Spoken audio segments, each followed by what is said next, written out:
com arreu de Catalunya, es començava a Nadal amb la missa del gall, la missa de 12 de la nit, i es feia la tradicional missa del gall. I llavors hi havia una tradició, que era una tradició que ara no es podria continuar, perquè abans era una cosa i ara n'és una altra, que era que el jovent, després de missa, feia el tradicional foc de Nadal. I aquell foc es feia amb llenya dels veïns de Sant Julià, dels veïns, alerta, dels veïns que no pagaven. O sigui, el jovent anava als veïns i sabia que un veí tenia una muntera de llenya al seu camp, amb una feixa exacta, i li deia, bueno, sabem que tens llenya a tal puesto, doncs això val 5 durets. Si pagues 5 durets no et tocaran cap branc de llenya. Si no pagues 5 durets, ho te la vas a vigilar a la nit, ho et pots trobar l'endemà que no hi hagi cap mica de llenya. I passava així. I s'havia fet, jo diré, moltes coses molt importants. S'havia cremat llenya molt important, però era la tradició, i la tradició a vegades té aquestes coses, coses que a vegades no s'admetrin, aquells dies s'han d'admetre. I un moment donat, molt vell, molt abans que jo, però per sentir-ho explicar, es veu que a l'altre costat, on ara tenim el solar, totes les cases del solar, del Sant Julià, totes aquelles cases, hi havia uns noguers molt grossos que havien tallat i els havien deixat a l'altre costat del riu perquè els hi va fer por de passar el palau per una palanca que hi havia, que no hi havia un pont, sinó que hi havia una palanca important de fusta, però hi havia una palanca. I els hi va fer por i no sabien com fer-los passar a l'altre costat. I van anar al propietari d'aquests noguers i li van dir, escolta, s'ha de pagar tants noguers a l'altre costat. I el propietari, el que els havia comprat, o el propietari, no puc aclarir exactament perquè són coses que no són de jo, que ja m'han vingut explicades, va dir, bueno, el que s'atreveixi a passar els que els passi, els van passar i els van cremar. Després de sortir de la missa del gall, jo no recordo el que fèiem era anar a casa canviant-se de roba. Això sí. I llavors després anàvem fent ressupor per agafar forces, per anar a buscar després la llenya per poder fer un bon. I bueno, tota la nit allà fent foc, i fins l'endemà que ens anàvem a dormir, que ja començàvem a tocar missa, i llavors ens anàvem cap a retir. Hi havia propietaris, per exemple, que tenien llenya i la tenien a la part baixa, diguéssim, del poble, cap a on hi ha els controls, on hi havia abans la duana andorrana, l'antiga duana andorrana, per aquell sector de la Riberola i tot aquell sector d'allà tenien llenya. I molta gent vigilaven, no anaven allà baix a vigilar la nit, sinó que vigilaven les entrades, diguéssim, del foc. I hi havia una casa que tenien molta llenya i molt bona, i era de boix, i eren unes munteres de llenya molt bona, i el jovent que es va rumiar, escolta, no va voler pagar, va voler vigilar, i es va rumiar, li hem de cremar la llenya d'una manera o altra, li hem de cremar la llenya. I llavors es van juntar una colla i passaven la llenya per vora el riu, per baix, la passaven cap a la Bassavella, l'antiga Bassavella d'aquí baix, la pujaven aquí i baixava, la llenya baixava. I el mateix propietari deia, porteu-ne d'aquesta llenya llenç que fa bon foc, i era la seva llenya que li estaven cremant. A la missa del gall es tocava els tradicionals gallets, que encara si aneu a missa del gall en sentireu algun ara, molt poquet. Però llavors sí que es trocava gallet, i el gallet era una cosa artesana, el gallet es feia en parra, s'agafava la parra, les parres, s'agafava un trosset de parra i es treia una pela de la parra, es ficava entremig de 2 bastonets de parra, es lligava per les puntes i aquella parra feia de llengüeta. I amb allò es feia un quiquiriquic, però no era gamberrat, sinó un quiquiriquic maco. I llavors tota l'adoració de la missa, durant l'adoració del nen Jesús, es tocava la canalla, tots tocaven els quiquiriquics. I després continuaven les festes de Nadal, hi havia Nadal, hi havia Sant Esteve com ara, i llavors ja venia la Parreis. La Parreis es continua ara igual. La Parreis era una festa molt maca, les fàbriques de joguines de llavors eren molt especials, Andorra era molt lluny on hi havia joguines, no tothom li portaven joguines, a les nenes els hi portaven una nina, als reis, i els nens, a mi em portaven 2 o 3 taronges, un parell de plàtanos i una bufanda grossa que em feien un capuixó com una nena, perquè llavors en aquell temps baixar de casa meva de dalt a l'Hotel Riba i de l'altra casa que vam anar, quan jo a partir de 6 anys vam estar a la casa davant dels Coprínceps, a vora els Coprínceps, baixar d'aquella casa estudi a l'hivern, amb el torb que feia, asseguro que aquell capuixó es disfrutava. I si no feies bondat, et portaven un tros de carbó. Ah, sí, no, però carbó, no carbó per menjar, carbó de la llar de foc.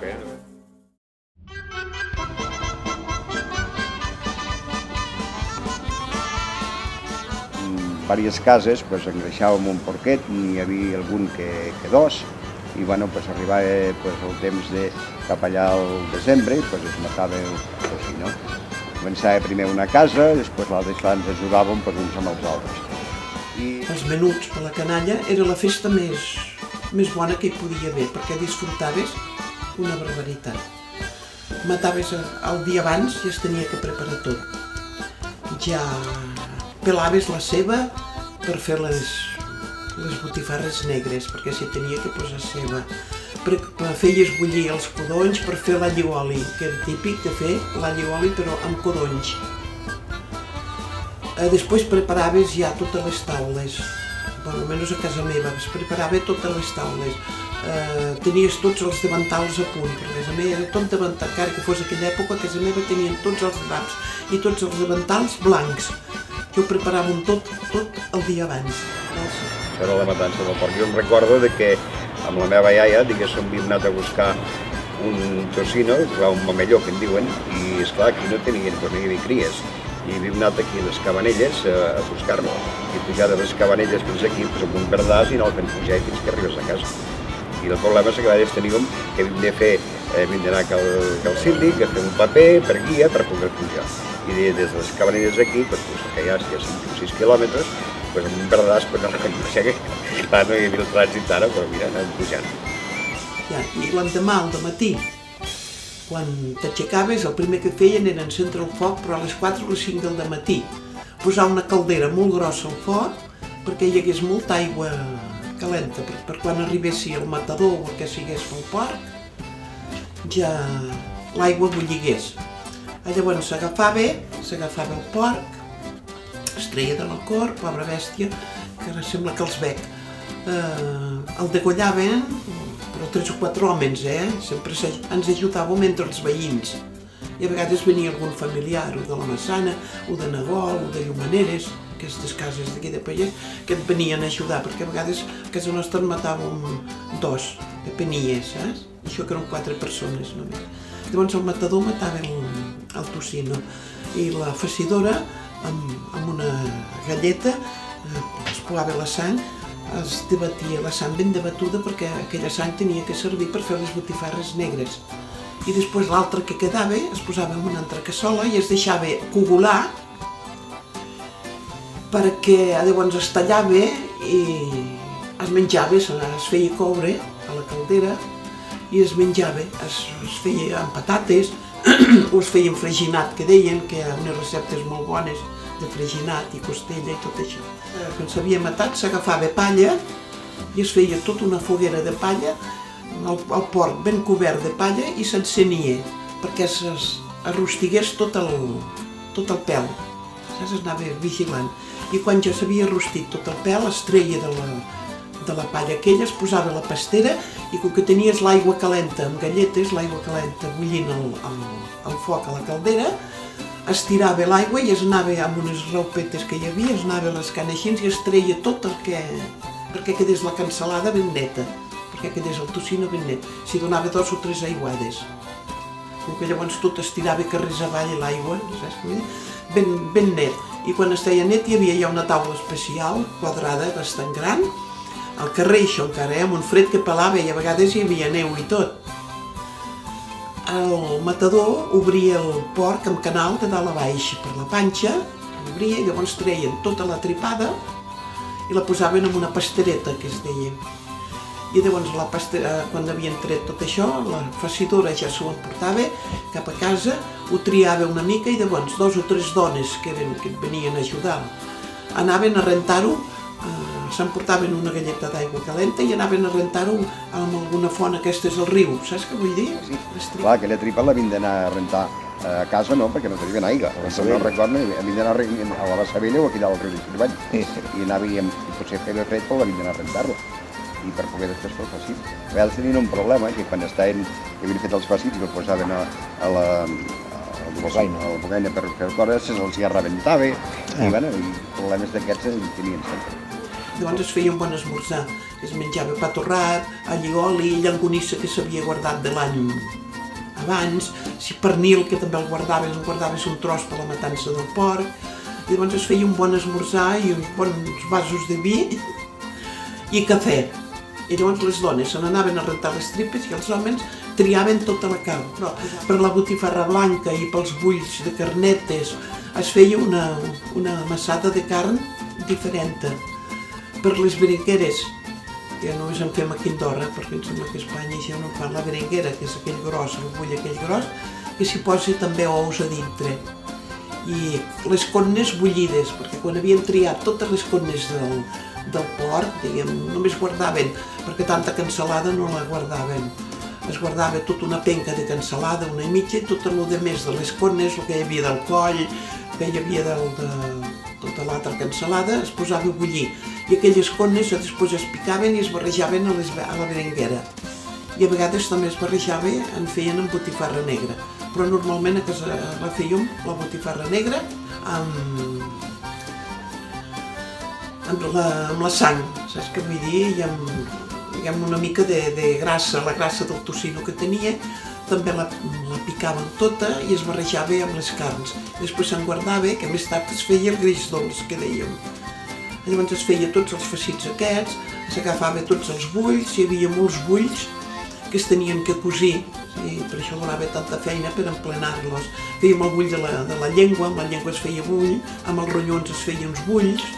Clar, vull dir que s'aprofitava tot, fins el pèl. Sí, no tot, perquè la part aquella del porc la feien servir també per untar les sabates. Sí, també. Allò ho penjaven i quan era el temps de la neu calma, amb allò com un betum, un oli. S'aprofitava tot. Jo vull afegir que això de la matança del porc aquí a Sant Julià no ho he viscut, però sí que ho he viscut a casa dels meus oncles i puc dir que del porc s'aprofitava tot, absolutament tot, menys els unglots. Sí, ja es diu. Allò és l'única cosa que es llançava. Inclús els ossos del porc es feien servir per fer cola. No, sí, i sabó. I sabó, i la mare de Déu, coses. Per això aquí al Pirineu hi ha aquesta galera i aquesta gran tradició de criar porcs i matar porcs, perquè llavors allò es confitava i durava per tot l'hivern o fins que s'acabava. Penseu que d'aquí ve l'escudella també de la cort i l'hort, Sí. que desempallegàvem la neu que hi havia sobre les cols per fer l'escudella i que sobrava del porc allà dins, el sagí, que allò era infernal, allò era dinamita pura, que posaven una boleta de sagí, ranci completament, però donava un gust impressionant. No portava colesterol. No, perquè potser estaven alimentats de... Millor que ara. Perquè també es feia uns bulls, que n'hi havia bulls de carnaval, que aquells ja hi posaven un cordillet al mig, perquè sabien que aquells els havien encetat abans, perquè si no es guardaven. I aquells bulls per carnaval els encetaven. I bueno, llangonisses, bringueres, donges, de tot. La divertició era la botifarra negra, que llavors a vegades si estaven molt de bromes, hi havia joventut també, algun de jove, agafaven així pessics d'això, que ells s'ho tiraven així pels nassos, saps? Era divertit. I llavors es feia bullir a la caldera, l'abat, que dèiem, que és la panxa del porc, també es feia bullir, quan se bullia les connes, tots els trossets de la freixura. A la freixura també se'n feia bulls, com he dit. S'aprofitava tot el del porc. I el cor, doncs també, es barrejava amb freixura i d'això es feia bulls. I després també es feia bulls de fetge i carnetes, que encara ara en fan, d'aquest, que s'hi posava una mica d'all i julivert i eren els primers que es gastaven. I la festa més grossa era la nit, perquè hi havia tots els invitats que venien i tots els que havien treballat. I a vegades s'acabava la festa potser a la 1 de la nit o més tard. I llavors era quan es feia molta gresca per sopar, perquè es menjava també, menjar que a vegades que deien que ja et menjaves mig porc. No, això no és veritat. Bueno, almenys jo el que havia conviscut, no és veritat.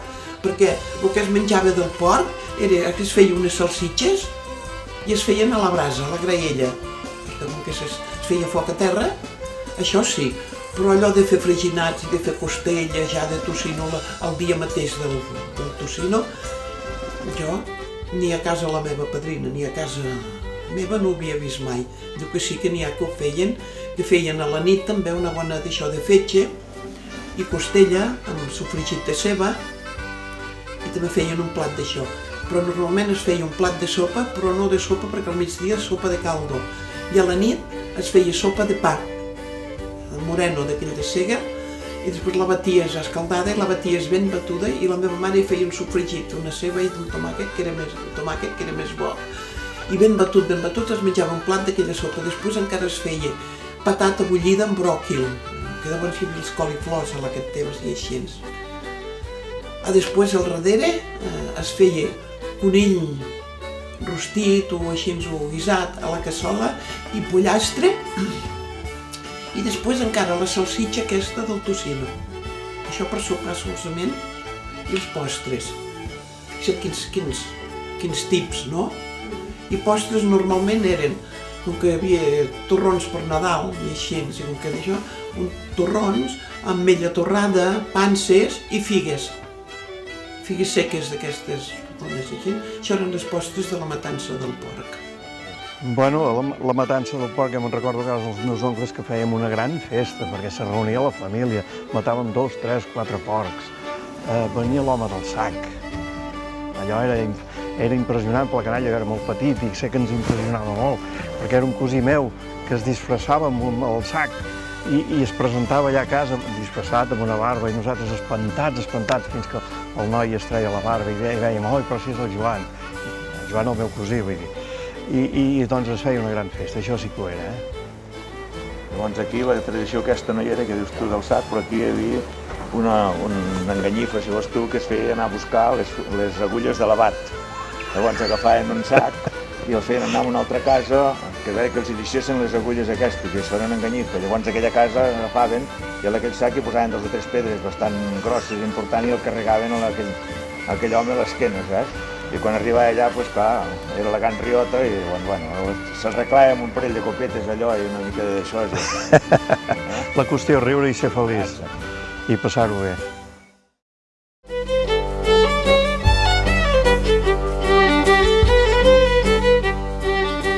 El dijous Gras és una festa que es fa abans del dijous de Carnaval. I aleshores feien unes cançons, com això se'n diu com caramella, no? Au, mireu donzelletes que els noies van passant amb les cistelletes tot cantant. Ai, mireu donzelletes que els noies van passant amb les cistelletes tot cantant. Ompliu-les totes d'ous i gallines, conills, pollastres, colominets, de llangonisses tendres i bones, dolços i coques també en prenem.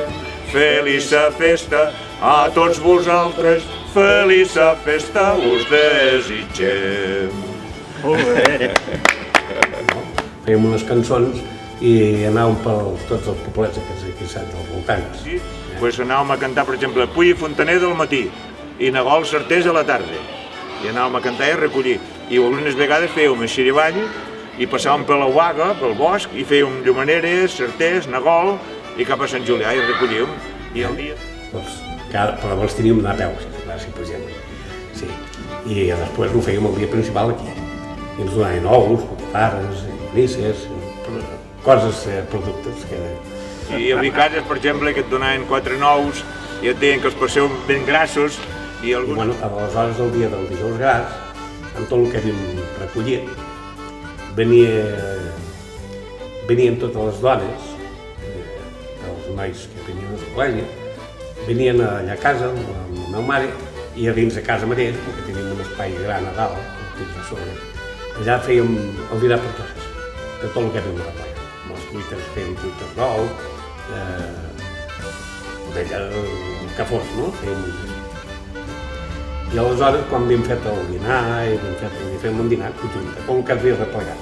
I després a la tarda, aquí a la plaça Major, s'agafava, penjaven una olla al mig de la plaça. Fent jocs infantils. Fent jocs, justament, i llavors dins hi havia caramelos i aigua, t'agafaven i et posaven un mocador pels ulls i feien fer dos tocs i una barra, trencalolla. I mira el que queia, ho agafaven el que menys és el que trencava l'olla. I després també posaven un gran bugader, diguéssim, a baix a mitja plaça, Sanès, i el donaven d'aigua. I dins hi posaven taronges. I ens posaven de filaïn, hi feien baixar corrent, i mira si tregué. I llavors un a baix amb un bastó anava ben rodar les taronges, i si podies agafar la taronja d'aquelles, doncs era tela. I aleshores, quan havíem fet tota la festa, per la tarda, a les 8, 9, fèiem un judici d'un gall, i arribàvem un gall. I arribàvem aquell gall i aleshores fèiem un judici. Hi havia un jutge, hi havia un fiscal, hi havia un advocat, testimonis, tots els estudiants, no? Un feia jutge, l'altre advocat, i l'un l'atacava el gall i l'altre el d'això perquè hi havia llavors els testimonis que resultava que es queixaven del gall perquè no podien dormir, que això el tenim de condemnar, que això que destorbaven la tranquil·litat de la gent. I així anàvem fent el judici, no? Anàvem d'això. I al final, el veredicte, jutjat popular, i el veredicte, bueno, doncs, el referent, i el qui el tregui, que em faci el que vulgui. I així s'acabava el judici. Això es penjava a la plaça, igual que ara, el Carnestoltes. Potser es feia més gresca que ara, diguéssim, més popular, no hi havia més popular, no hi havia gaires cotxes, doncs es feia més... Les festes abans eren totes més populars que ara. No vull dir populars a nivell de gent, sinó que com que en tenies poques de festes, que les festes es convertien en festa major, Carnaval, Sant Josep a la Quaresma, que ens deixaven ballar, per aquell temps era molt millor tot això, ens deixaven ballar per Sant Josep, i quan jugàvem una orquestina, els Ganxos d'Organyà, per exemple, que hem jugat moltes vegades, i llavors hi ha la festa major i poca cosa més. Però llavors s'aprofitava molt les festes perquè com que no n'hi havia, s'aprofitava. Diumenge, dilluns i dimarts, Carnaval. 3 dies, però festa de veritat. Llavors resultava que com que les dones de les cases feien caldo i feien coses així, si podien entrar dintre d'una casa, treien l'olla del foc quan estava ja fet i se l'emportaven. I quan anaven per fer pel dinar ja no hi eren. Després resulta que tothom rentava, totes les dones rentaven amb un safareig que se'n deia la Bassa Vella, que ara ja està tot destruït, que és el lloc que passa a la carretera de baix. Llavors es posaven una escopeta i feien guàrdia tots els fadrins que deien. Els nois del poble. Sí, els nois del poble. I si anava algú a rentar, els hi prenien la roba i la portaven a la plaça i ensenyaven tot el que rentaven. Es disfressaven, a la millor amb un sac. Amb un sac es feien un vestit. Amb un llençol imitaven els fantasmes. Portaven unes llums, bueno, allò es fabricaven amb un pal, una rama que sigués d'arbre, i després a sobre de tot s'hi posava com que llum. Ja parlo d'aquests anys que n'hi havia molt poca de llum a aquesta època així, i posaven llum de carburo, que es tenia que anar molt alerta, o ja començava d'haver, també hi havia alguna llum d'aquestes que a dintre hi havia una mica de dipòsit i anava una mica de petroli o no sé de què era, i encendien i anava un vidre així. I el lligaven a dalt de tot per fer llum i per fer bestieses. I d'altres que es disfressaven una ossa. D'altres, no sé com explicar-te, disfresses d'aquestes molt tontes, no sé. Però era divertit. Nosaltres ens divertíem molt, no sé. I després el ball igual. Però més que res, el que disfrutaven aquests jóvens era anant per les cases i fent les malifetes que podien. Agafar l'olla del foc. I no es podia treballar. El qui treballava l'agafaven també i li feien pagar una multa i no podíem treballar, de cap de les maneres. Després feien el Carnestoltes, amb el ninot, que el penjaven a la plaça. El portaven amb una professor i anaven a penjar a la plaça i fent les reverències i fent coses. I després, quan havia passat les festes i un gran ball, sempre.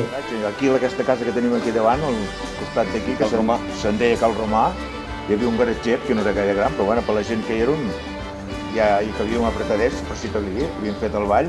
Inclús havíem anat a tirar terra, perquè a terra era de terra, no era de ciment ni de així. I el matxacàvem, el jovent, el regàvem, el matxacàvem i tiràvem sal, i allò la compactàvem, saps, perquè poguéssim ballar. Inclús en un garatge es ballava, es va ballar al garatge, per exemple, de l'Hotel Riba, l'hotel que era casa nostra, l'hotel que ara hi ha a la Banca Mora, ja n'hi ha a la Banca Mora, hi havia un hotelet nostre, i allà havíem fet ball, al garatge aquell, i després havia ballat més amunt a la Casa La Vinya, que havia tingut un garatge, el Pere Calvis, que encara està ara el garatge aquí, la Volvo, que ell havia tingut un garatge quan va arribar allà dalt, i allà es ballava. Inclús fèiem una mica de malícia, perquè hi havia uns quants que es van amagar, que no hi era, es van amagar a la fossa que feien servir, que eren fustetes, i nosaltres anàvem a buscar les nenes més maques i les fèiem ballar per allà sota. Com que hi havia escletxetes, després sortia una i deia mira, aquesta porta les calces de color blau.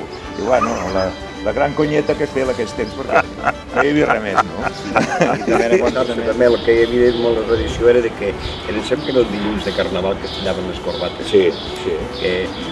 Bueno, ja et posaves una corbata, el que se'l posava que se la posava dolenta, perquè així a mi li tallarien, no? I bueno, però disfressats també n'hi havia, però potser no com ara, que per exemple fan aquestes comparses i tot això. Llavors el que es passava molt pels carrers i amb escombres i mira, pujava algun cotxe al que vam parar i li demanaven alguna cosa, coses d'aquestes. I el segon dia de Carnaval, no es deixava circular els cotxes.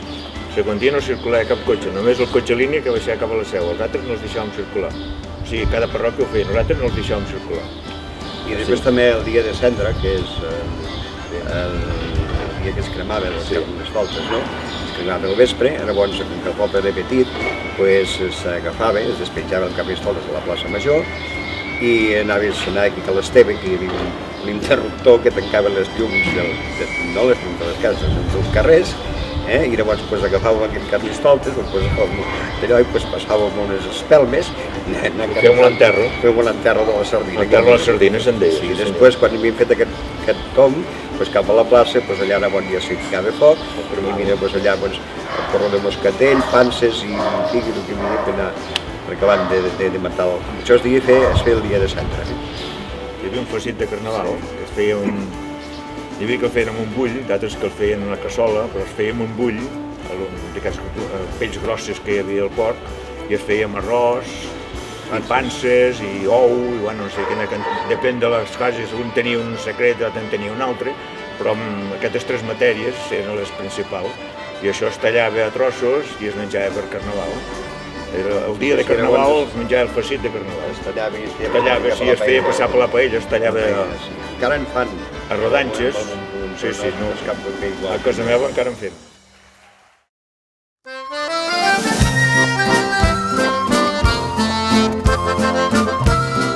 Sant Josep era l'únic dia que no era Quaresma. Llavors, esclar, tota la Quaresma era completament privat fer ball. No sé si a Catalunya passava, però aquí a Andorra era completament privat. No es podia fer ball. I el Sant Josep sortia de la Quaresma i aquell dia feia un ball. La Quaresma, sí. Sí, feia un dia que era un dia sense Quaresma. Llavors, aquell dia ens agradava de fer ball perquè, esclar, passava tantes setmanes sense veure-ho i, bueno, i la Quaresma en aquell temps no era la Quaresma d'ara, sinó jo he explicat per la meva padrina que jo això no ho he vist, però la meva padrina era d'un mas que aquí dalt més amunt, una masia que se'n diu Llumaneres, cap a Nagol, amunt la carretera Nagol cap amunt, i a la seva casa, la casa aquella, quan s'acabava el Carnaval, o sigui el dimecres de Cendra, que era el dimecres, dimarts era Carnaval, dimecres de Cendra, agafaven tot el que tenien, tot el que feien servir per fer el cuinat, les olles, les cassoles, tot el que feien servir, i ho rentaven amb cendra, o sigui, feien com un lliciu, i ho rentaven allà perquè no hi quedés cap goteta de greix, perquè allò era algo de pecaminós, no? I llavors, fins que tornaven a venir i ja s'acabava la Quaresma, llavors tornaven a fer d'això. I el plat principal, que no era el bacallà, també hi havia bacallà, però el plat principal era el congre, que el congre no era com el bacallà, el que he menjat congre ja ho sap, no és tan bo com el bacallà, de bon tros. però es menjava molt congre i bueno, el que tenien, però llavors no es menjava ni llangonisses, ni bringueres, ni res del porc, o sigui que ja passaven una bona quaresma, a més feien dejuni. O sigui que la meva iaia, el Xiquet, treballava a l'Hostal del Comú, com a cuinera, i clar, no tenien com ara els avantatges que tenien per dessalar el bacallà, i era una cosa que es gastava bastant. Doncs l'agafaven, el lligaven ben lligat per la cua, el baixaven aquí a Valira, allà amb un remanso que feia, destacaven allà amb una soca de nave i deixaven allà 4 o 5 dies a dessalar. I ningú els hi tocava, Ningú els hi tocava.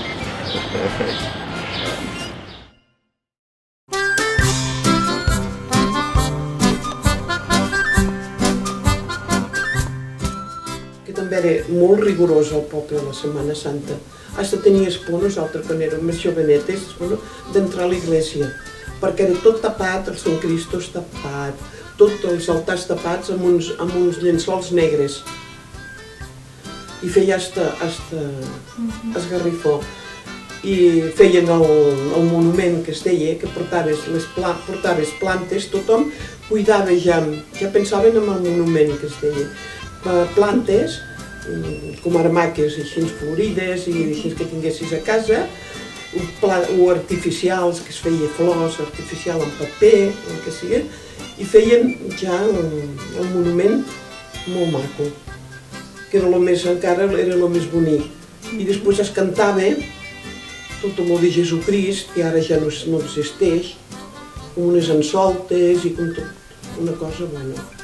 Que més aviat t'esgarrifava, després es feia les misses, la meitat una missa, després una altra meitat. El capellà s'estirava a terra i cantava amb creu així.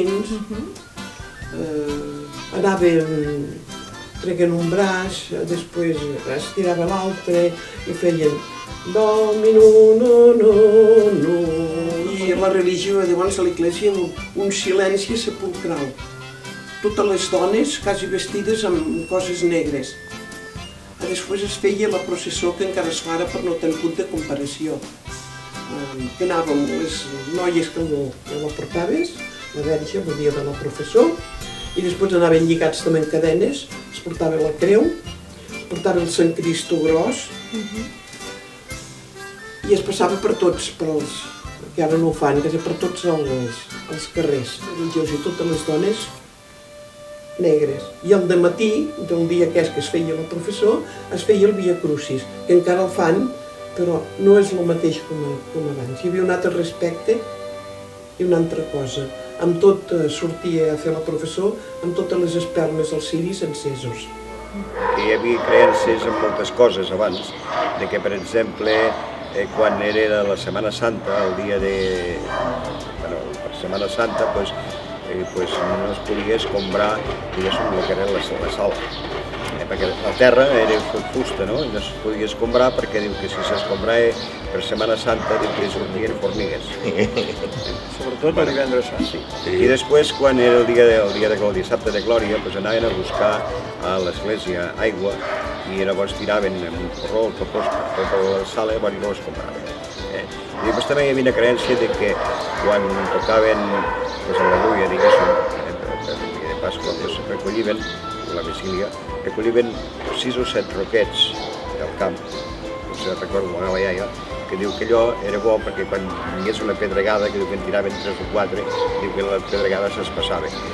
Jo això no sé si... També posaven creencies d'aquestes. També hi havia la creença aquesta que es posava un gabinet de cara amunt, de fulla, així posat de fulla cap amunt perquè tallava els núvols. Núvols de les pedres. El ganivet més vell de la casa. Sí. I és com, per exemple, tampoc es podia tocar el dia del dijous sant i divendres sant es podien tocar les campanes i estàvem amb aquelles estinebres. Les estinebres que s'envien de fusta.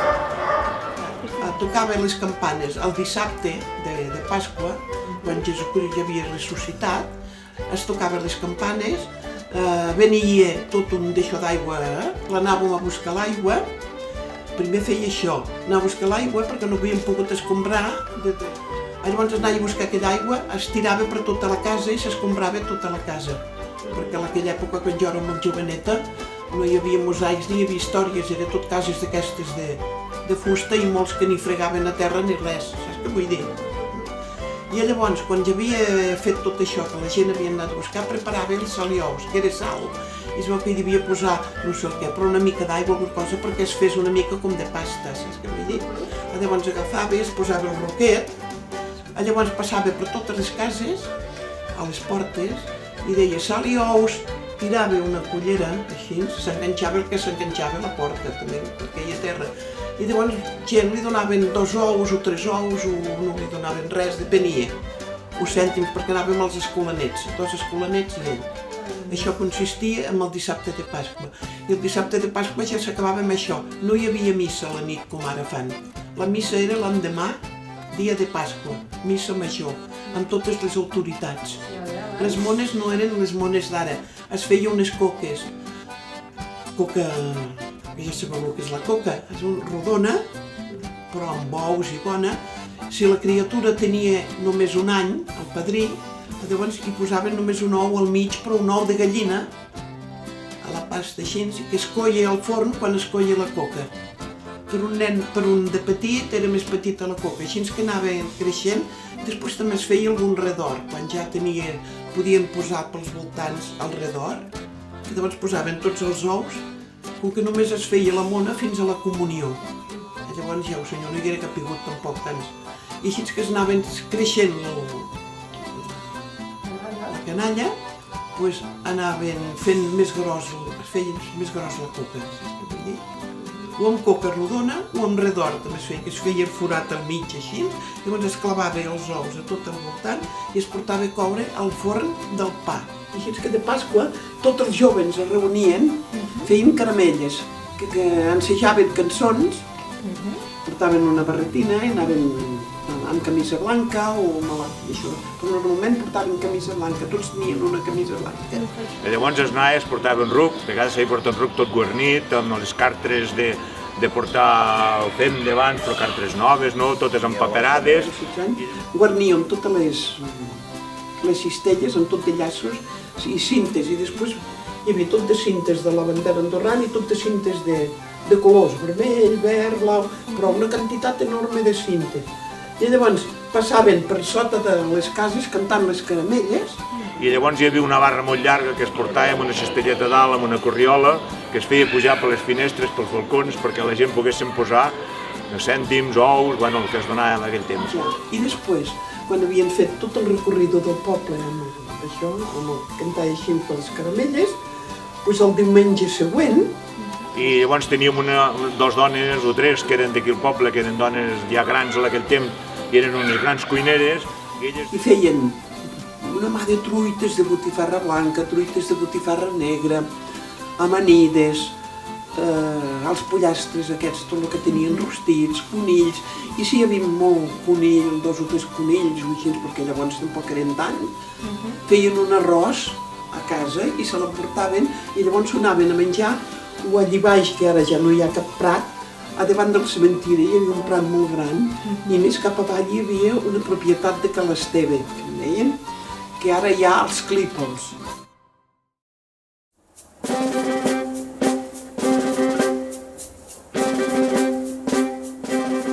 Bueno, canòlic, diguem que és la primera tradició, ja no diguem que és una tradició, és una cosa que ens l'havien passat els nostres avantpassats i que nosaltres hem intentat ja passar als nostres nets, perquè ja tinc nets, i suposo que els nostres nets intentaran passar als altres, no? És una tradició que a Sant Julià és la primera tradició, és una festa que tanca tothom, tots els establiments estan tancats, abans igual, no hi havia ningú que treballés, ni que inclús abans se'ls multava la gent que treballava, algú se li acudia que podies anar a treballar, els multaven, i bueno, l'anada a Canòlic era tot ja la pujada a Canòlic era una sanya, perquè Canòlic és llunyet per anar a peu.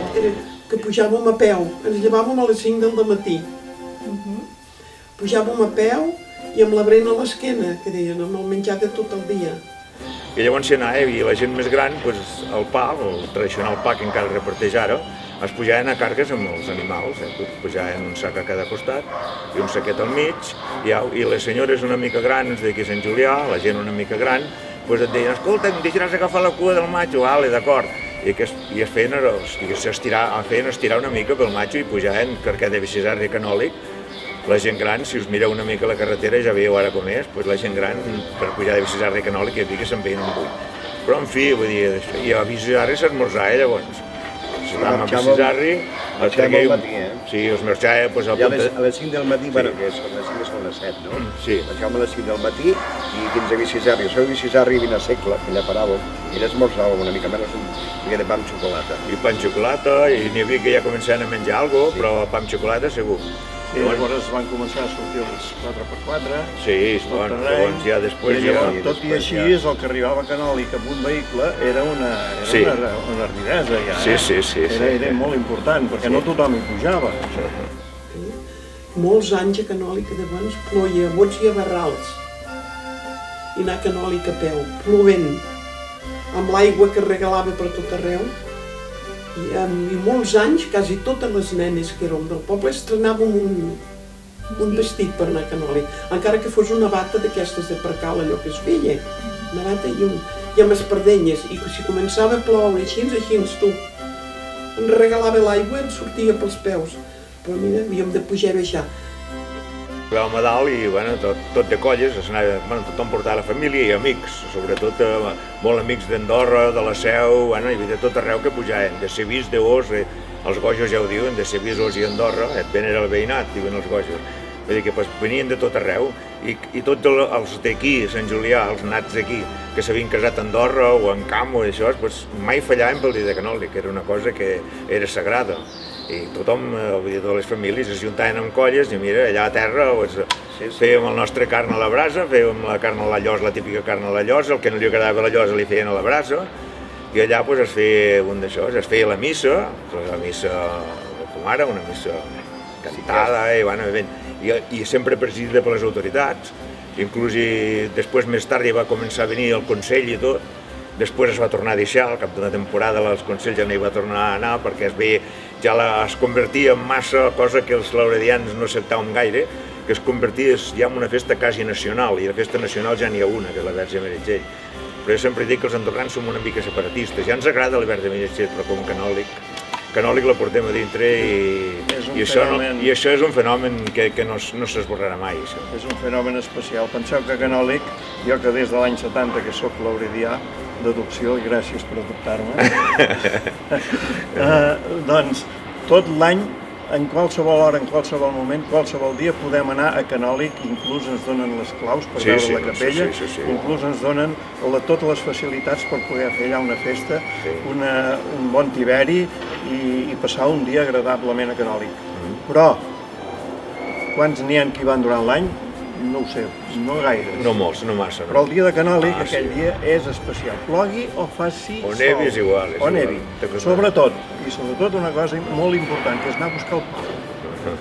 Penseu que a casa meu, jo vaig, com cada any, vaig a buscar el pa, i a casa meu guardem un pa d'un any per l'altre.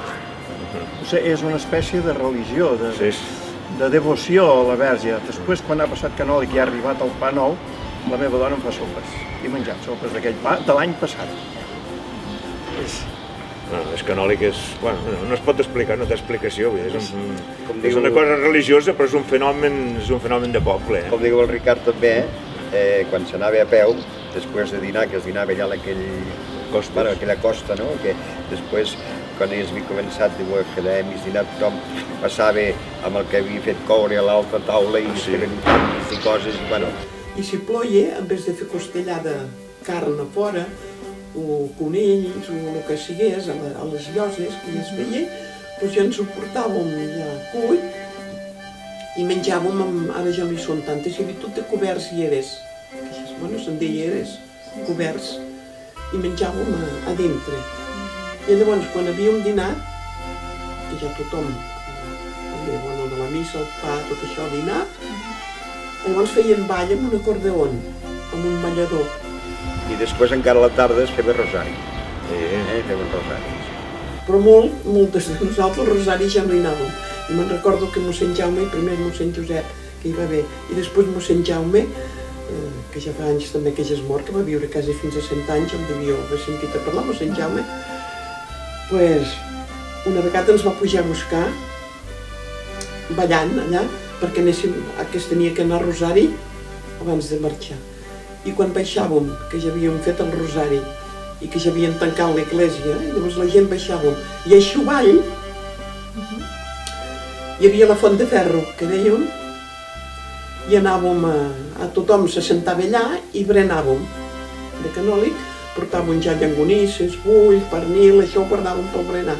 Berenàvem a la Font de Ferro i llavors arribàvem, mira, més tard baixàvem de Xuvall fins a casa a peu i ja havia passat el dia de canòlic, però era una festa molt maca perquè hi havia molt a fer.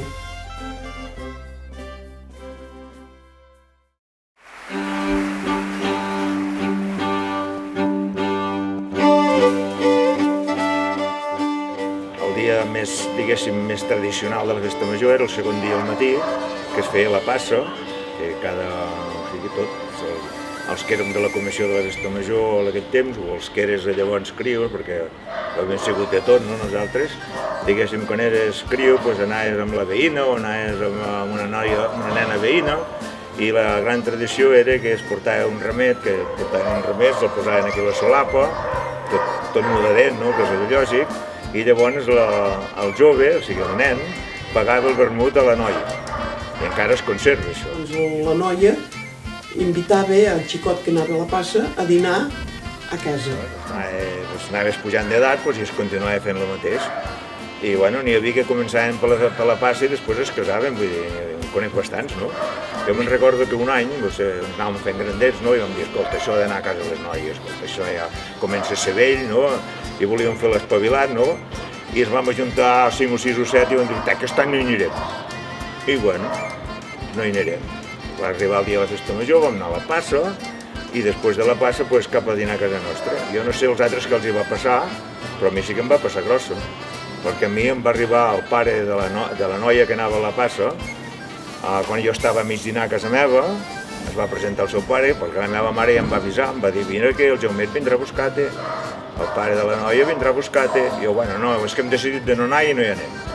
I al mig dinar em va venir a buscar, va trucar a la porta i la meva mare va sortir i diu, on el teniu? Vaig sentir jo des del menjador que va dir, on el teniu aquell mocós? Des del menjador. I va dir, això van maldades. Em vaig aixecar i corredor cap a la porta i 4 o 5 metres davant d'ell i ella darrere i passa avall a dinar a casa del Cal Jaumet, I em vaig anar a dinar a Cal Jaumet. O sigui, vaig acabar el dinar a Cal Jaumet, que jo m'havia menjat la meitat de casa meva.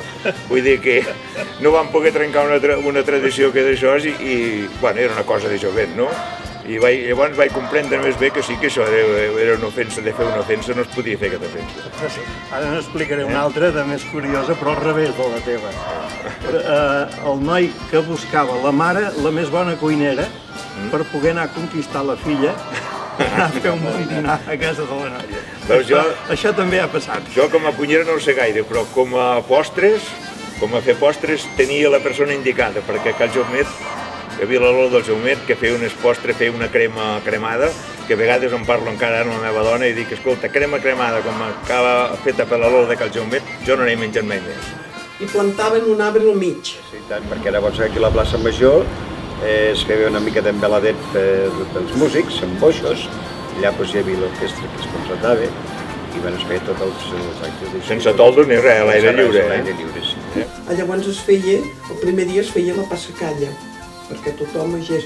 Després, el següent, es feien el sortir el diumenge de la missa major, que s'havia fet la gran missa, cantada pels músics que hi havia, i per ells tocaven i cantaven, una missa solemne. I al sortir d'aquesta missa feien la plega. És que passaven les priores, que en deia, que eren 2 noies que feien de priores. Priores volia dir que a les festes majors portaven els pendons, amb un d'aixòs per cada costat, i eren més o menys les noies que es numeraven i que sobresalien una mica de les demés del poble, no? I aquestes, per la festa major, ens acompanyaven a nosaltres, el jovent, que fèiem la plega, que en dèiem, que passàvem amb un barret d'aquest de la marratxa, i recollíem calés per les cases, per pagar la festa major, perquè ens sortigués més barat, no?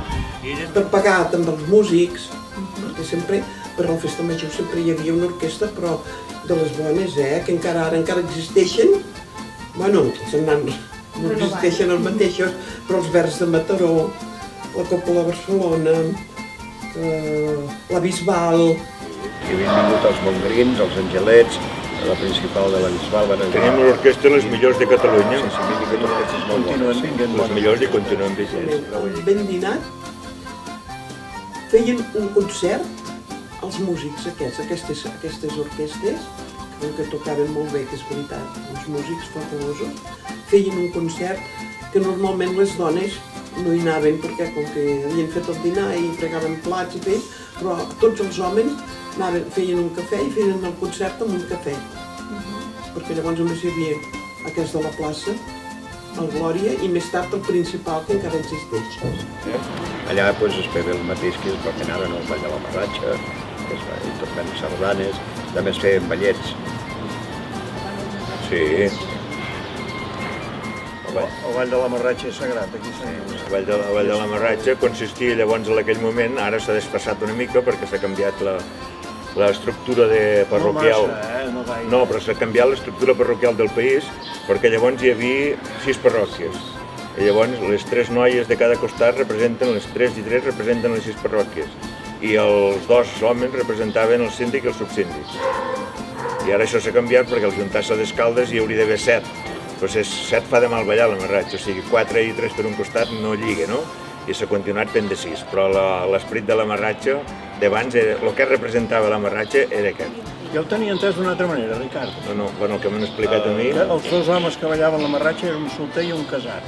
Sí, bueno, El solter representava el bisbe i el casat representava el president de la República Francesa. Hi ha hagut diverses versions, sí, hi ha hagut diverses versions. I llavors la tradició era tirar molts, com se'n diu, carmels, molts carmels des dels balcons de la plaça, que havien que portar en mitja saca i en tiraven carmels i la canalleta doncs anaven entremig a recollir que per ballar la Marratxa a vegades es feien entreposar i tot, però bueno, era una tradició i s'havia d'aguantar. Jo el ball em tenia boig. Ara, en canvi, hi havia un que li deien a Solsona, que tocava la bateria, i un altre a l'acordeó. I cada diumenge feien ball allà a Montgratge. Jo en bicicleta me n'anava en camp cada diumenge a ballar. Després hi va haver ball a Mirador i no havia d'anar tan lluny. I llavors, per fer ball aquí, per Sant Josep, per Nadal i aquestes festes, jo em cuidava, 2 amics meus, però jo me'n cuidava. Anava a l'escena i hi havia acordeonistes. Hi havia l'Estevet Gros, el Cinto de Noves, el Valli, i després l'Andreu, em sembla que era.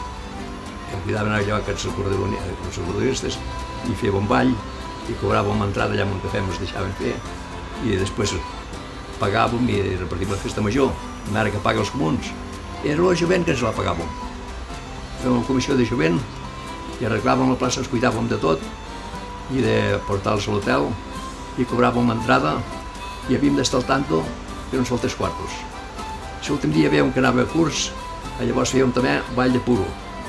Tatariet, cop de corrent, ball de puro. I esclar, la noia havia d'anar a buscar el puro perquè el pagava el noi.